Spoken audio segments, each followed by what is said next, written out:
Ustaz Ahmad Dusuki Abdul Rani di Konti Kim FM. Assalamualaikum Ustaz. Waalaikumsalam warahmatullahi taala wabarakatuh. Alhamdulillah, terima kasih banyak Ustaz hadir ke Konti hari ni. Nak menyambung lagi pengajian kita Ustaz bila cakap tentang hari-hari yang kita lalui di alam barzah. Kita dah masuk ke zon tersebut Ustaz ya.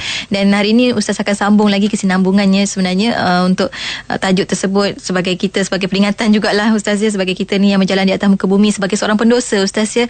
InsyaAllah kali ini Ustaz bawakan tajuk tentang kasihanilah kita dan dia. Kenapa kasihan Ustaz? Kenapa dia? Kenapa kita? Mungkin Ustaz ada penerangan tertentu untuk dijelaskan pada petang ini. Silakan Ustaz. Ya, bismillahirrahmanirrahim. Alhamdulillahirabbil wassalatu wassalamu ala asyrafil anbiya'i wal mursalin wa ala alihi wa sahbihi ajma'in. Subhanaka la ilma lana illa ma 'allamtana innaka antal alimul hakim. Rabbi yassir wa la tu'assir wa tammim bil khair. Amma ba'd. Terima kasih pada Puan Nur Hayati Paradi. Terima kasih pada para pendengar yang setia menunggu saat yang terbaik dalam kehidupan kita, sewaktu mana Allah masih lagi mengurniakan nikmat-nikmat yang banyak dalam hidup kita. Dan syukur pada Allah kerana kita masih lagi dapat berbicara tentang mengenai satu suasana yang kita akan lalui pada saat kita kesendirian dalam kubur nanti. Kita masih lagi sebut tentang mengenai bagaimana suasana seseorang dalam kubur nanti. Para pendengar ingat pada kali yang lepas kita dah sebut tentang mengenai ada dua kelompok yang kita sebut suasana yang akan dilalui. Satu kelompok orang yang beriman pada Allah, dan kita bercita-cita mudah-mudahan kita termasuk di kalangan kelompok itu. Amin. Kelompok yang sentiasa menyambung silaturahim, kelompok yang sentiasa berbuat dan bersiap sebelum daripada menghadap di hadapan Allah. Kemudian kelompok yang dalam keadaan yang dia sentiasa diperlihatkan amalan-amalan. Sewaktu mana kita menghadap depan Allah nanti, ada hari-hari tertentu yang Allah akan tunjukkan amalan-amalan. Amalan orang hidup terhadap orang yang telah meninggal dunia. Bagi orang yang beriman pada Allah akan diperlihatkan pada hari Jumaat, yang disebut dalam hadis Rasulullah cerita tentang perkara demikian. Kemudian satu lagi kelompok yang kita bicarakan ialah orang yang kufur ataupun orang yang mati dalam keadaan tak beriman kepada Allah. Yang ni pun yang disebut dalam Al-Quran Al-Karim, an-naru yuraduna 'alaiha ghuduwan wa 'ashiyya, di mana api neraka tersebut akan dibentangkan kepada mereka dan ditunjukkan pada waktu mana pagi dan juga petang. Dalam surah Ghafir ayat yang ke-46 diperlihatkan tiap-tiap hari bagaimana suasana sengsaranya saat mana mereka berada di dalam alam yang disebut dengan penuh dengan cacing dan penuh dengan ulat itu, ataupun di saat mana mereka dalam keadaan penuh keseksaan. Ini kelompok yang kita tak nak bicarakan lagi pada kali ini. Tapi dalam kelompok yang tiga yang kita nak sebut pada kali ini, yang kita gambarkan dengan kelompok kasihanilah kita dan dia. Kelompok ini kelompok pendosa. Orang yang mati dalam keadaan dia beriman, dia Islam, tapi dalam keadaan dia sendirinya, dalam keadaan sewaktu mana hidup, dia ada melakukan dosa-dosa yang dia terbau-bawa dosa tersebut sampai ke dalam kubur. Yang ni yang kita maksudkan supaya kita kasihani. Maksudnya kita nak kesian pada diri kita lah. Kita yang membiarkan diri kita melakukan dosa. Ataupun dia yang dimaksudkan di sini ialah jenazah itu. Bila dia menghadap depan Allah dalam keadaan dia tak bersedia dan tak bersiap, dalam keadaan dosa-dosa yang melekat pada jasad dia, maka kita nak buat apa lagi kepada orang yang sebegini? Bila dia dalam keadaan yang diazab dalam kubur, bila diazab belum lagi sampai di padang mahsyar, tapi berada dalam keadaan diazab. Orang ni, kelompok ini yang kita nak bicarakan pada kali ini. Kelompok ini kalau kita baca dalam hadis Rasulullah sallallahu alaihi wasallam, di mana ada beberapa kelompok yang kita nak sebut pada kali ini. Yang pertamanya orang yang meninggal dunia dalam keadaan dia masih lagi menanggung hutang. Dia masih lagi dalam keadaan berhutang. Yang ni kelompok yang perlu dikasihani. Kita kena kasihan manakala dia perlu untuk kita kasihani pada diri dia. Dan kita berdoa pada Allah supaya kita terlepas daripada hutang. Min ghalabatid dain wa qahrir rijal. Yang dibaca oleh Rasulullah ajar pada sahabat. Bila sahabat dalam keadaan yang terlekat dengan hutang yang banyak, mengadu pada Rasulullah sallallahu alaihi wasallam sebut, nak tak aku ajar pada diri kamu tentang doa ini dan kamu baca doa ini. Rasulullah kata, bila kamu terlekat dengan hutang yang banyak. Lalu dia sebut apa dia, ya Rasulullah? Rasulullah sallallahu alaihi wasallam sebut Allahumma inni a'udzubika minal hammi wal hazan wa a'udzubika minal ajzi wal kasal wa a'udzubika minal jubni wal bukhl wa a'udzubika min ghalabatid daini wa qahrir rijal. Ada 4 yang kita minta lindungi. Allahumma inni a'udzubika minal hammi wal hazan. Ya Allah, lindungilah aku daripada hammi dan juga hazan. Hammi maknanya bebanan dan tekanan. Dalam hadis Rasulullah cerita panjang tentang hammi. Hammi ni maksudnya satu tekanan dalam kehidupan. Dipanggil kita terbeban dan terbeban dan terbeban. Rasulullah cerita waktu mana Allah Subhanahu Wa Taala mula jadikan alam ini mula-mula sekali Allah jadikan yang disebut dengan bukit. Bukit rasa bangga dengan kejadian bukit itu. Kerana katanya bukit, aku telah meneguhkan bumi. Bumi tak berganjak dan bumi tak bergerak. Punca ada aku, katanya bukit. Bukit sebut demikian. Aku inilah yang telah menetapkan bumi. Bumi ni dalam keadaan tak bergegar. Kerana apa dia? Kerana ada pasak bumi, bukit ini. Tetapi Allah meleburkan kesombongan dan kebongkakan bukit ataupun gunung itu dengan Allah jadikan besi. Dalam hadis Rasulullah cerita benda demikian.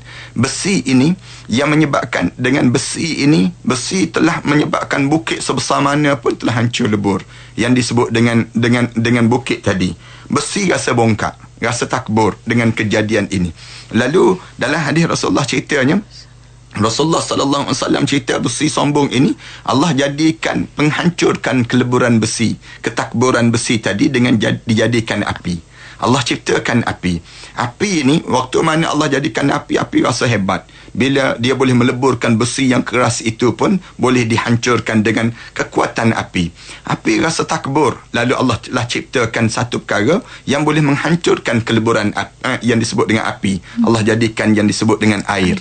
Air ini dia rasa bangga dia telah boleh menutup kehebatan yang dinamakan dengan api tadi. Lalu Allah nak tutup kehebatan air ini, kesombongan air pula. Lalu Allah telah ciptakan angin. Angin untuk meleburkan air. Lebur bagaimana air yang telah diterbangkan oleh angin. Kemudian lepas pada itu Allah jadikan dalam keadaan angin rasa sombong kerana dia telah diciptakan oleh Allah menerbangkan air. Dan dia boleh membawa kekuatan pada air ini sendiri. Lalu dia telah meleburkan kekuatan air. Lalu Allah telah ciptakan untuk leburkan kekuatan angin tadi, Allah ciptakan manusia. Manusia rasa bangga kerana dia telah berjaya dia telah menyusun angin. Jadikan angin tu berterbangan di mana. Dia nak terbangkan angin ke mana. Dia buat kipas dan sebagainya. Kita cerita ringkas saja. Nak sebut kemudian manusia rasa bangga dengan kehebatan dia. Bagaimana Allah nak leburkan kehebatan yang disebut dengan kebanggaan manusia ni? Allah jadikan rasa mengantuk. Rasa mengantuk ni merupakan leburnya perasaan bangga kehebatan manusia. Kamu raja, kamu tertidur. Kamu rakyat, kamu tertidur. Kamu dalam keadaan apa pun kedudukan kamu tertidur. Tertidur ini menghilangkan kehebatan seseorang. Bila dia rasa mengantuk, Allah jadikan mengantuk. Tetapi ada satu senjata yang paling ampuh yang Allah jadikan sehingga kan tak jadi tertidur. Apa dia? Hammi. Allah telah ciptakan hammi. Hammi ni di antara tentera Allah yang Allah telah lancarkan pada tiap manusia. Hammi ni bebanan dan tekanan dalam hidup. Kita mengantuk macam mana pun, bila kita teringat tekanan dan bebanan, celik mata kita, terbuka mata kita. Hammi. Lalu hammi inilah yang diajar supaya kita baca doa. Allahumma inni a'udzubika minal hammi wal hazan. Disebut dalam hadis Rasulullah sallallahu alaihi wasallam cerita perkara demikian. Kemudian yang kedua, wa a'udzubika minal ajzi wal kasal. Aku ni rasa lemah dan juga rasa malas ya Allah. Wa a'udzubika minal jubni wal bukhl. Dan tolong lindungilah aku ya Allah daripada rasa takut dan juga jadi bacul ya Allah. Jubni wal bukhl, jadi bakhil dalam hidup aku ya Allah. Aku tak nak ya Allah. Dan yang ketiga ni Rasulullah sallallahu alaihi wasallam suruh kita baca, berlindunglah kita daripada wa a'udzubika min ghalabatid dain. Hidup dalam keadaan bebanan hutang. Bebanan hutang ni, bila seorang itu mati dalam keadaan terhutang, yang kita nak bincangkan ini, dia akan menjadikan tergantung rohnya kerana hutang tadi. Ini disebut dalam hadis riwayat Imam Tirmizi, Ibnu Majah dan juga Al-Baihaqi. Abu Hurairah menyebut bahawa Rasulullah sallallahu alaihi wasallam bersabda, jiwa seorang mukmin itu akan tergantung, roh dia akan tergantung hutang kerana hutangnya. Hutang ni yang menyebabkan tergantung hinggalah hutang itu diselesaikan dan dilangsaikan. Dan kebanyakan kita lah dalam hidup kita sekarang ni, ramai di kalangan kita terlekat hutang. Dan terlekat hutang ni yang kita kena bimbang dalam di kalangan kita. Kerana bila kita meninggal dunia, kita mati dalam keadaan yang kita ni masih lagi menjadi seorang pendosa. Na'udzubillah min dhalik. Yang kita minta supaya kita terlepas daripada bebanan hutang dalam hidup kita ni. Banyak cara lah nak suruh lepaskan bebanan hutang ni. Antaranya baca surah Al-Waqi'ah. Kemudian selain daripada itu, banyakkan puasa sunat. Selain daripada itu, yang hebatnya boleh melepaskan bebanan hutang dalam hidup kita ini ialah kita banyakkan berinfak di jalan Allah. Walaupun kita banyak hutang, tetapi kita infak dan kita infak. Padahal dalam keadaan kita ni, dalam keadaan kita banyak hutang, patutnya bayar hutang dahululah. Tapi dalam masa yang sama, hutang kita bayar dan infak pun kita infak. Dalam keadaan sekaligus kita lakukan demikian. Yang ini boleh membantu kita. Pernah berlaku satu peristiwa di mana Rasulullah SAW tak nak menyembahyangkan seorang yang meninggal dunia kerana ada hutang. Berlaku peristiwa ini ketika mana Rasulullah SAW datang satu jenazah, lalu Rasulullah SAW tanya. Sebelum nak sembahyang jenazah tersebut, Rasulullah kata, orang ni ada hutang tak? Rasulullah tanya demikian. Lalu sahabat-sahabat jawab, ya, ada 2 dinar ya Rasulullah. Ada 2 dinar ya Rasulullah. Sebut saja begitu. Lalu Rasulullah kata, kamu solat je lah, saya tak nak solat, kata Rasulullah. Solat je lah jenazah dia, saya tak nak solat, kata Rasulullah. Waktu mana dengar saja begitu, Ibnu Qatadah Al-Ansari, dia pun sebut terus, ya Rasulullah, hutang 2 dinar dia tu saya yang tanggung Rasulullah. Saya yang tanggung. Rasulullah kata, kalau begitu, jom kita mula solat sekarang. Maknanya, Rasulullah SAW tak nak solat jenazah orang yang meninggal dunia dalam keadaan berhutang. Dan kita baca banyaklah bagaimana orang yang mati syahid pun roh dia tergantung kerana hutang. Maksudnya hutang ni, kita jangan biarkan diri kita ni suka sangat berhutang. Berhutang dan berhutang. Kemudian dalam masa yang sama, kita kena berusaha untuk membebaskan diri kita daripada bebanan dan cengkaman hutang. Kerana matinya kita dalam keadaan hutang memang tak lepas. Sehingga kan Allah SWT jadikan orang mati syahid pun, walaupun dia perang macam mana pun dia gugur syahid, tapi dalam keadaan dia masih ada hutang, dia tak lepas untuk menghadap depan Allah. Dan roh dia ni, bagaimana keadaan roh dia? Tergantung-gantung di antara saat yang dia menghadap depan Allah sampailah dilangsaikan hutang tersebut. Yang ni saat yang menduka citakan, tak selesai dipanggil. Sebagaimana kalau kita pergi tempat satu urusan, tiba-tiba kita tak boleh nak masuk dalam tempat urusan itu. Kita dalam keadaan di luar saja, kita akan rasa kelam kabut pada kita. Kenapa kita tak boleh nak settle urusan kita ini sendiri? Yang pertama. Yang kedua, saya nak sebut bagaimana kita perlu kasihani di kalangan kita ini, orang yang meninggal dunia dalam keadaan memutuskan tali silaturahim. Yang ni jangan sekali-kali kita cuba ataupun kita membiarkan tali ini terputus. Tali silaturahim sesama kita, orang mukmin. Allah jadikan rahim itu nama tempat orang perempuan yang disebut dengan rahim. Allah jadikan nama rahim itu nama Allah, Ar-Rahim, nama Allah SWT, untuk menunjukkan kasih sayang. Allah jadikan sampai tahap demikian kemuliaan dalam kehidupan ini. Tiba-tiba kitanya potong tali tadi, ataupun ikatan yang telah dibina oleh Allah. Tali silaturahim dengan siapa? Kadang-kadang dengan adik-beradik, kadang-kadang dengan jiran tetangga. Ramai di kalangan kita yang mendengar ni, dia tak tegur siapa pun dengan jiran tetangga dia. Kadang-kadang di kalangan kita, sesama kita yang rakan sepejabat, kadang-kadang kita tak tegur, kita tak puas hati dengan dia, lalu kita putuskan tali silaturahim kita dengan dia. Rasulullah sallallahu alaihi wasallam sebut dalam hadis Rasulullah, la yadkhulul jannah man qati'ur rahim. Tak akan masuk syurga bagi orang yang meninggal dunia dalam keadaan dia memutuskan tali silaturahim. Rasulullah sallallahu alaihi wasallam pesan pada kita, bila berlakunya putus silaturahim di kalangan kamu rasa kuat sangat perasaan benci, tak suka kamu, selama 3 hari saja Rasulullah bagi kebenaran. 3 hari je kita tak boleh cakap dengan orang tersebut. Kalaupun kita nak layan perasaan nafsu kita, Rasulullah sallallahu alaihi wasallam sebut, la yahillu li muslim an yahjura akhahu fawqa salayalin yaltaqiyan fayuridu hadha wa yuridu hadha wa khairuhum alladhi yabda'u bisalam. Rasulullah sallallahu alaihi wasallam sebut, tak halal bagi seorang muslim yang dia telah tak bertegur siapa di antara satu sama lain lebih daripada 3 hari 3 malam, dan masing-masing tatkala mana bertembung di antara satu sama lain, seorang berpaling pada tempat yang lain, seorang lagi berpaling pada tempat yang lain. Rasulullah kata, wa khairuhum alladhi yabda'u bisalam.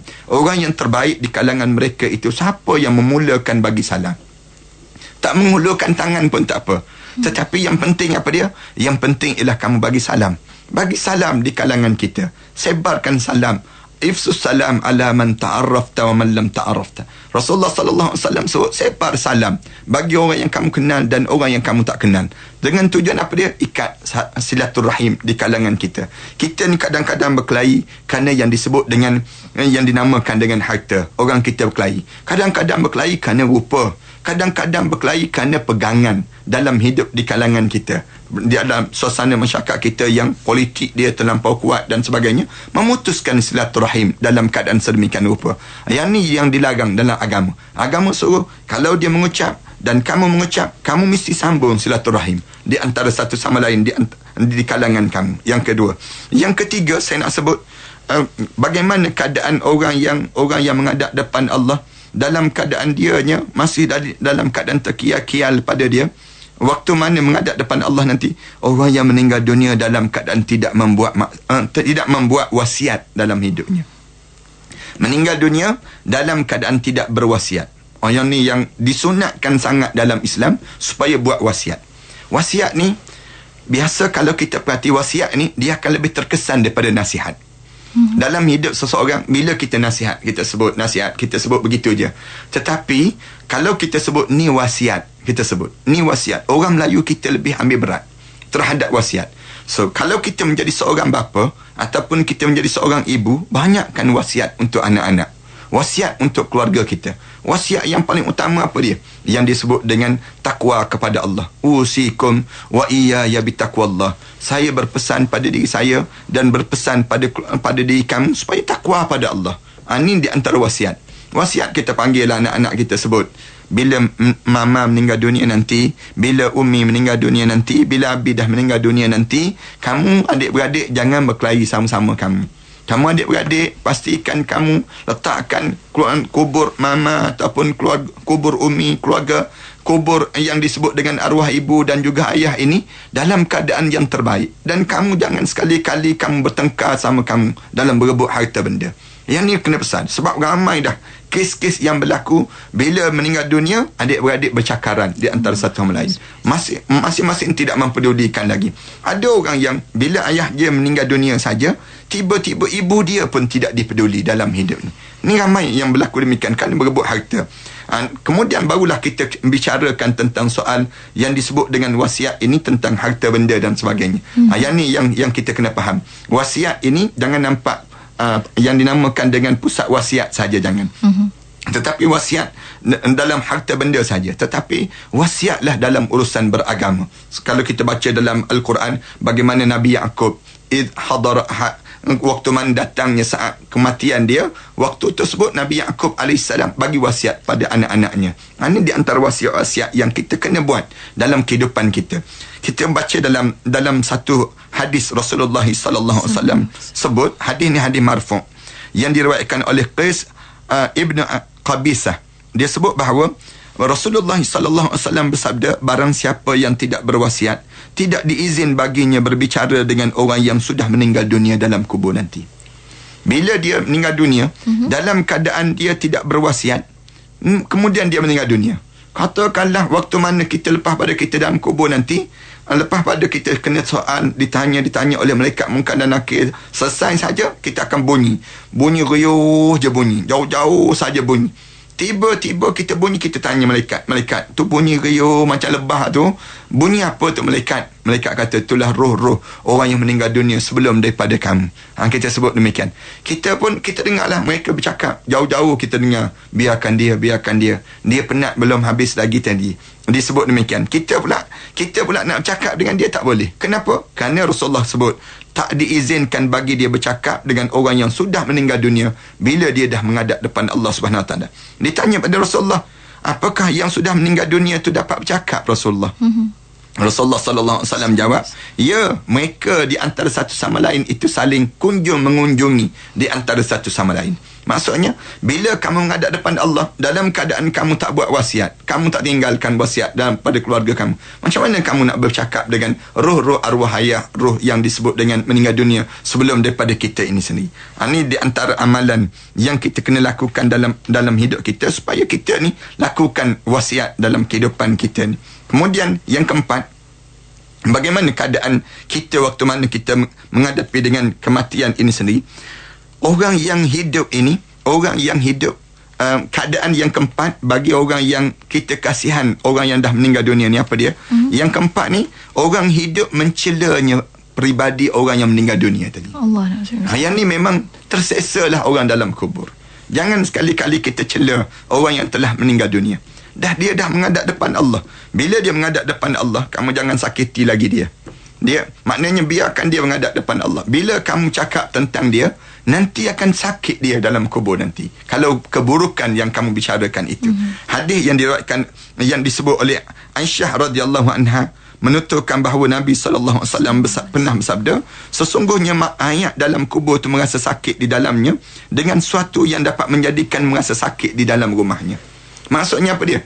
Orang yang hidup bercakap tentang orang yang meninggal dunia, dalam rumah ni cakap lagi, alhamdulillah mati dah dia tu. Misal contohnya, bila sebut saja begitu, roh orang dalam kubur tu dalam keadaan kesakitan yang amat sangat.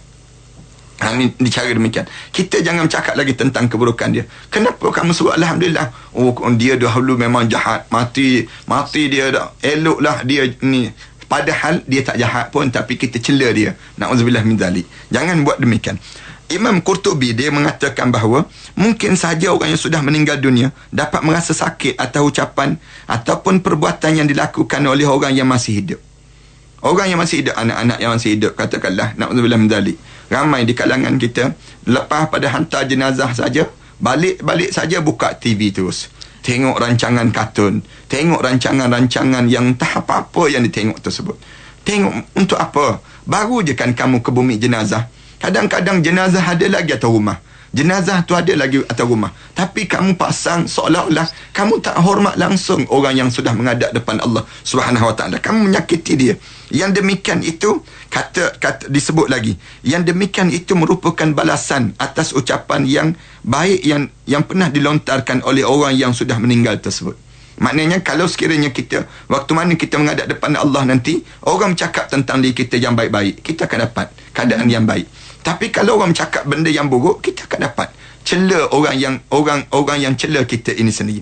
Lebih lanjut, dia berpendapat, Imam Qurtubi rahimahullah ini, dia sebut mungkin juga yang maksudkan dengan hal itu adalah rasa sakit akibat kekasaran dan seksaan yang dilakukan oleh malaikat sebagai balasan perbuatan yang pernah dilakukan waktu mana di hidup atas dunia. Malaikat akan kata, orang cakap tentang buruk kamu, betul kamu buat macam ni, betul kamu, malaikat tengking kita ni. Bila malaikat tengking kita tersebut, kita jadi rasa sakit. Tengok orang cakap tentang diri kamu tersebut.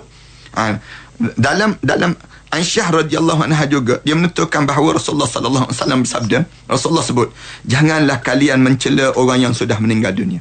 Jangan bercakap lagi tentang orang yang dah meninggal dunia. Kamu asyik sebut cela orang yang dah meninggal dunia. Orang tu dah meninggal dunia kan, sudah meninggal dunia kerana mereka telah sampai pada apa yang telah mereka kerjakan di atas dunia dahulu. Rasulullah sallallahu alaihi wasallam pesan demikian.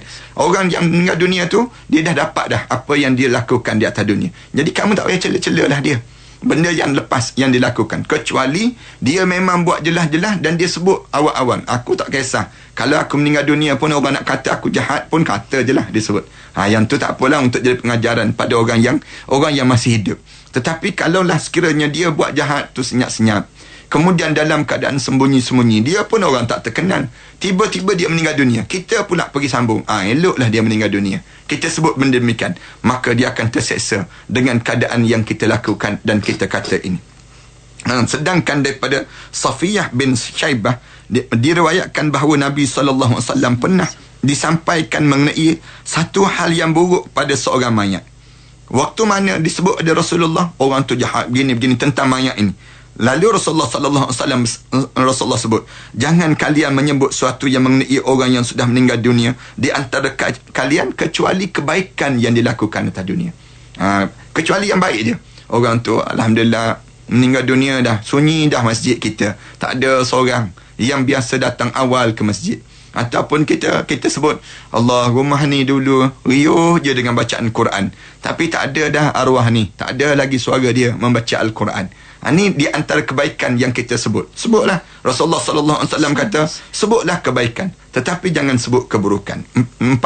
Yang kelima, bagaimana keadaan orang yang menghadap depan Allah Subhanahu wa taala ini sendiri. Disebut lagi, dia akan rasa derita dan sakit orang dalam kubur ini dengan dosa-dosa yang dilakukan oleh orang yang hidup. Apa? Ratapan orang hidup atas dirinya. Dia meratap. Orang yang hidup ni meratap di atas kematian seseorang itu. Jangan meratap. Dalam Islam dilarang sama sekali kita meratap. Bila kita meratap, maka di waktu itu sakitlah si mayat ini. Meratap ni maksud apa dia? Kadang-kadang orang Arab ni dia biasa pukul muka. Pukul muka. Yang ni dilarang dalam agama. Kalau sekadar untuk kita keluar air mata kerana kasih sayang kita. Ada orang Melayu kita ni habis-habis tinggi sangat pun dia pengsan. Tu je. Bila tahu saja kematian orang yang disayangi, lonlai dia. Ni keadaan orang Melayu. Tapi orang Arab tak. Orang Arab bukan sekadar dia pengsan. Bahkan orang-orang yang tak ada agama, Arab yang tak ada agama, tak semuanya Arab yang demikian.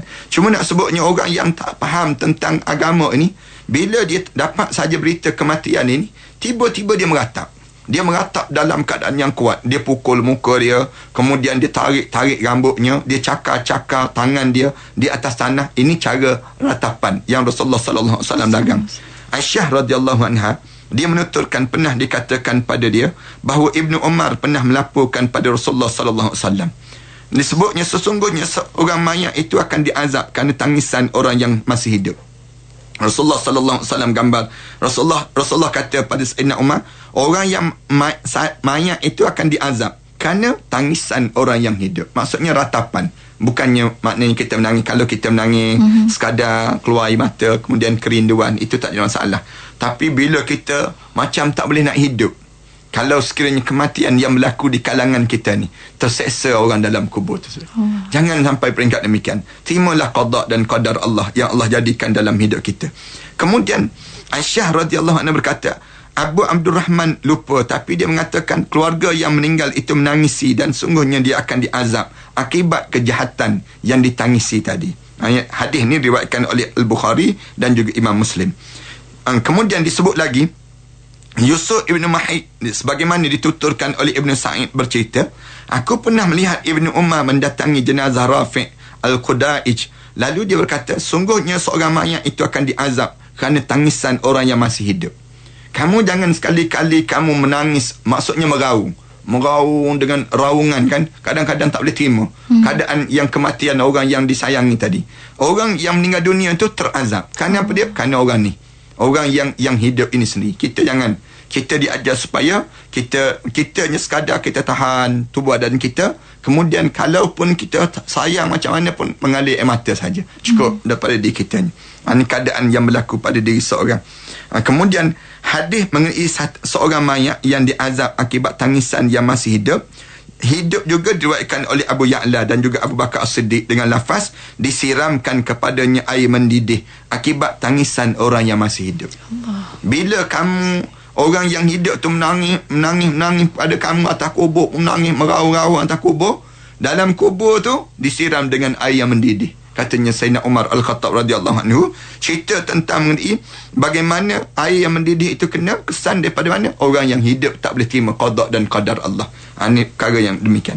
Yang keenam, yang kita kena jaga dalam hidup kita supaya kita tak terlibat dengan keadaan ini, apa dia?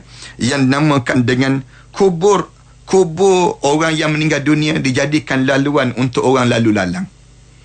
Yang ni terseksa orang dalam kubur. Walaupun dah meninggal dunia. Jangan jadikan tempat laluan. Jangan jadikan lalu lalang di atas yang tersebut. Yang ni yang disebut dalam hadis Rasulullah sallallahu alaihi wasallam.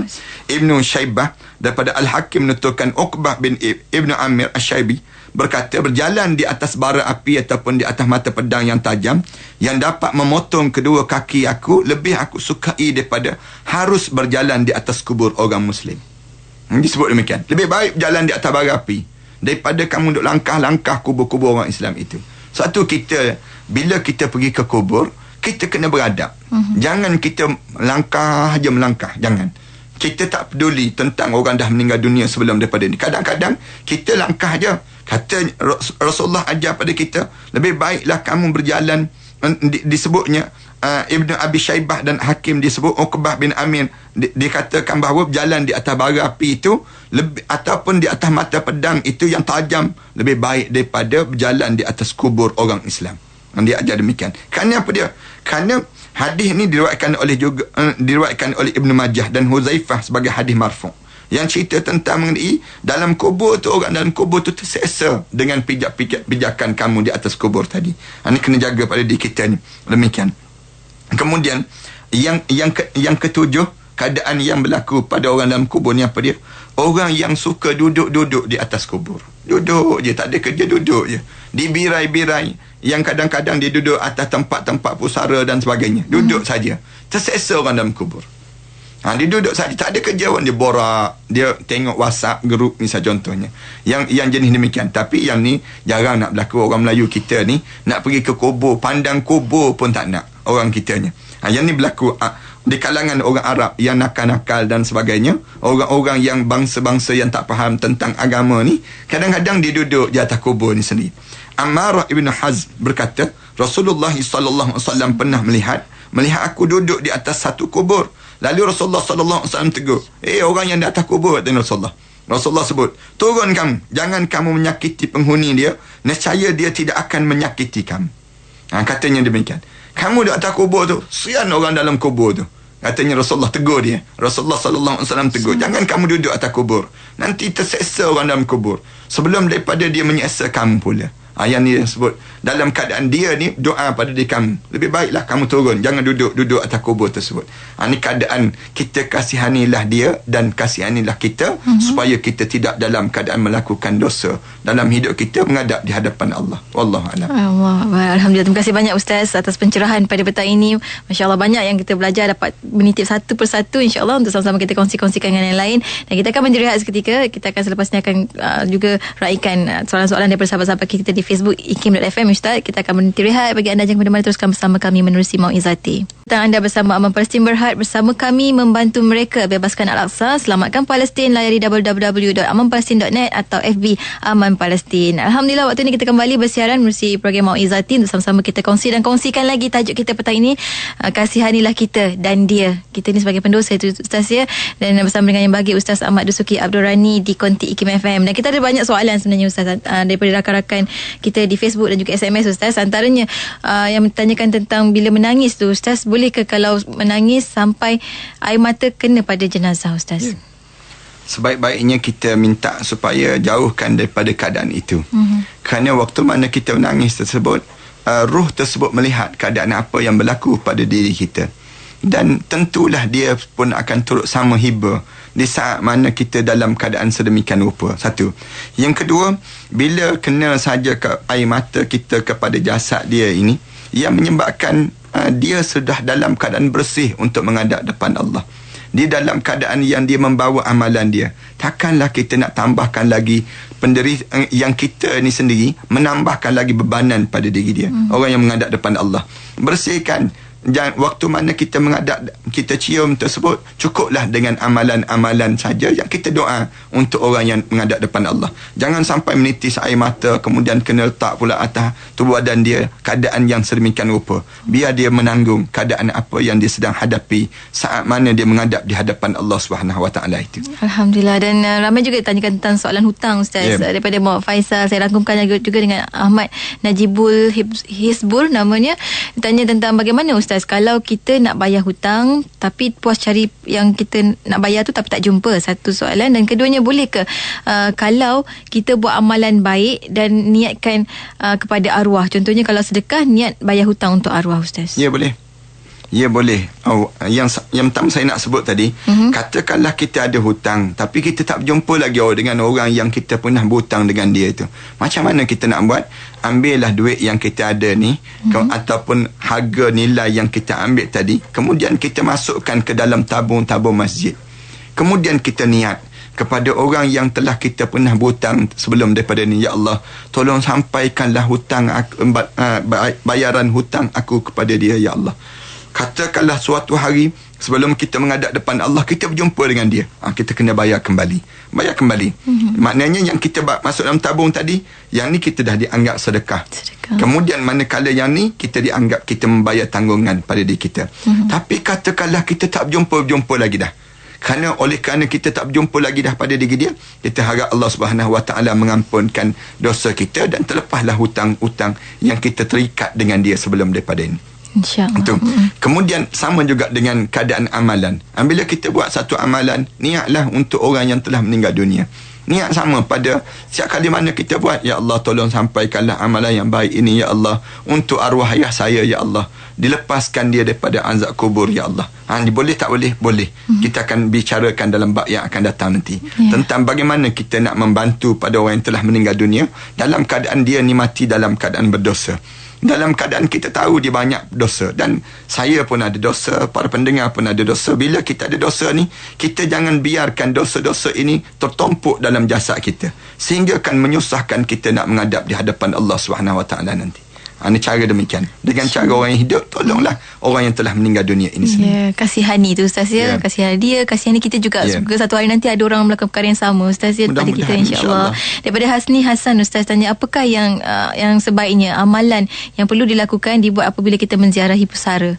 Yang pertama saya nak sebut, mulakan dengan kitanya bagi salam. Bila sampai saja kita bagi salam. Yang kedua, kita mesti dalam keadaan bersih. Jangan kita dalam keadaan kotor pada diri kita, bersih di sudut hati kita, bersih di sudut jasadiah kita, kemudian bersih kita pada lahiriah kita ni sendiri. Maknanya bersih pada diri kita ni, datang dalam keadaan yang kita ni betul-betul mengharapkan rahmat Allah SWT.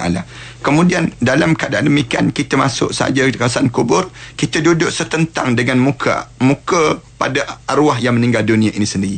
Kubur tadi kita duduk di hadap, membelakangkan kiblat, kemudian kita menghadap pada muka yang orang yang telah menghadap depan Allah SWT. Itu keadaan yang dilakukan oleh Rasulullah.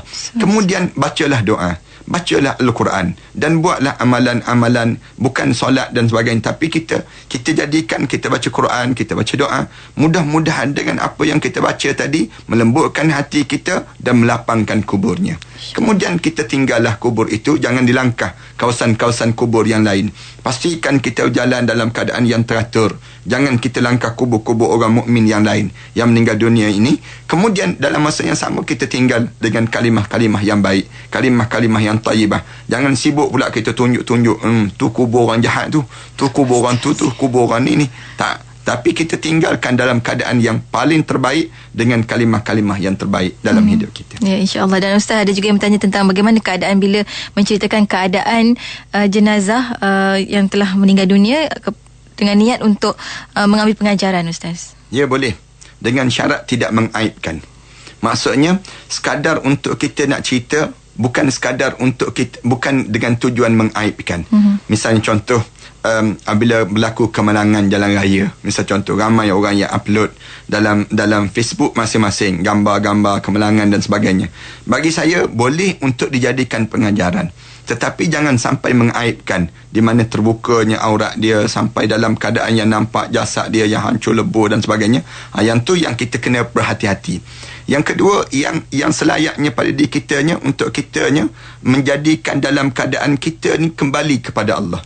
Bila kita tengok saja orang meninggal dunia, kemudian kita sebut-sebut tentang orang yang meninggal dunia tadi, kebaikan-kebaikan dia, memudahkan kita balik kepada Allah. Tapi kalau kita sebut tapi menjauhkan kita kembali pada Allah, satu kerugian dalam hidup kita. Wallahualam. InsyaAllah ada kebaikan hikmah juga yang boleh kita ambil, Ustaz, ya. Dan nampaknya kita pun sampai ke penghujung, Ustaz. Mungkin sedikit kesimpulan yang boleh Ustaz berikan bila cakap tentang kasihani dia dan kita ni, Ustaz. Saya nak sebut begini, kalaulah kita boleh kasihani dia dan kita, ialah kita untuk diri kita terlebih dahulu, banyakkan kita bertaubat pada Allah. Jangan malas untuk kita nak bertaubat pada Allah. Waktu mana kita hidup ni, sentiasa ajar pada bibir kita disebut Rabbighfirli, wahai Tuhanku, ampunkanlah dosa aku, ya Allah. Bila kita berjalan, kita buat apa saja, sebut Allahumma gfirli, ya Allah, tolong ampunkanlah dosa aku, ya Allah. Kerana apa dia? Di antara benda yang kita kena kasihani diri kita. Kerana ramai di kalangan kita tak kasihan pada diri kita sendiri. Kadang-kadang kita boleh bersungguh-sungguh dan bersusah payah untuk dunia, tapi kita tak pernah bersusah payah dan bersungguh-sungguh untuk akhirat. Baca Quran, kita tak boleh baca sikit, kita letih sikit, kita tutup terus. Tapi WhatsApp kita boleh baca je memanjang dalam hidup kita. Maknanya apa dia? Kita ni bersungguh-sungguh untuk dunia, tetapi untuk akhirat kita tak bersungguh. Di antara benda yang kena bersungguh dalam hidup kita ialah kita bertaubat pada Allah. Jangan sampai waktu mana saat hujung nyawa kita, barulah kita nak bertaubat pada Allah. Rugilah saat tersebut. Dalam hidup kita, kita bertaubat dan bertaubat untuk diri kita, dan kita belah kasihan pada diri kita ini sendiri. Yang keduanya, untuk orang dah meninggal dunia, jangan kita tertinggal untuk berdoa pada mereka. Siapa yang kita kena doa? Ibu bapa kita. Rabbighfirli wali walidayya warhamhuma kama rabbayani saghira.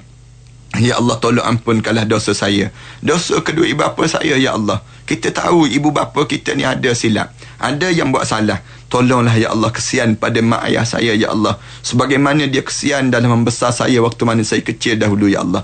Ibu kita kan kesian pada kita ni, bersungguh-sungguhnya menjaga kita, bersusah payahnya membesarkan kita. Bila kita ni berdoa, kita jangan tinggal untuk doa-doa pada mereka. Siapa lagi guru-guru kita di kalangan orang-orang yang sahabat-sahabat kita. Kita bersahabat dengan orang yang saleh, tiba-tiba dia dah meninggal dunia, kita pun sebut ya Allah, tolong jadikanlah kuburnya ya Allah di antara taman-taman syurga ya Allah. Jangan kamu jadi kuburnya di antara kawah-kawah neraka ya Allah. Doa kita ni sentiasa ada, kita minta dan minta dengan Allah. Mudah-mudahan bila kita berdoa dan kita minta beria dalam hidup kita, sehinggakan Allah rasa belas pada diri kita. Yang ni yang kita kena faham. Sebab tu kita jangan berhenti, jangan kita putus asa dalam kita minta ampun kepada Allah. Wallahu a'lam. InsyaAllah, semoga ada kasih, rasa kasihan tu Allah wujudkan dalam hati kita semua. Ustaz, terima kasih banyak Ustaz atas pertemuan pada petang ini. Banyak ilmu yang kami belajar daripada Ustaz. InsyaAllah di lain kelapangan minggu hadapan kita akan bersama lagi Ustaz. Assalamualaikum. Waalaikumsalam warahmatullahi wabarakatuh.